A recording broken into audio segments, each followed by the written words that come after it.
programang ito ay rated SPG. Striktong patnubay at gabay ng magulang ang kailangan. Maaaring may masiselang tema, lengguwahe, karahasan, sexual, horror o droga na hindi angkop sa mga... Tila ba'y niyanig nga rin ang isip nga nito ni Raymond dahil nagbago nga ang ihip ng hangin nang makaligtas nga sila nito ni Charlene sa malakas ni Lindol.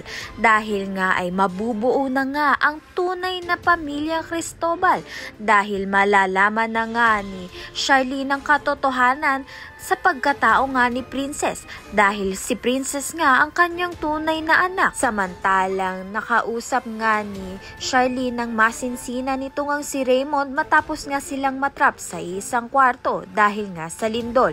At dito na nga sinabi na nga ni Raymond ang katotohanan na hindi nga niya pinagsisihan na minahal nga niyang tunay itong si Charlene at mapasa hanggang ngayon ay mahal na mahal pa rin niya nga itong si Charlene. Gayun din naman nga itong si Charlene na hindi niya nga iiwan itong si Raymond. Kaya naman nga't mukhang hindi na nga matutuloy ang annulment case nga nito ni Charlene at ni Raymond at paglabas nga nila ay magbabago na nga ang ihihip ng hangin na hindi na nga mahal ni Raymond dito ngang si Divina dahil natauhan na nga rin siya sa sinabi nga nito ni Charlene na hindi niya pa nga lubusang kilala itong si Divina. Sa kabilang banda naman nga malalaman na nga ni Sonia at ni Baby ang katotohanan na si Liberty nga ang tunay na anak nito ni Divina, hindi nga itong si Princess. Kaya naman nga ang ibig sabihin ay si Charlene nga ang tunay na ina ni Princess.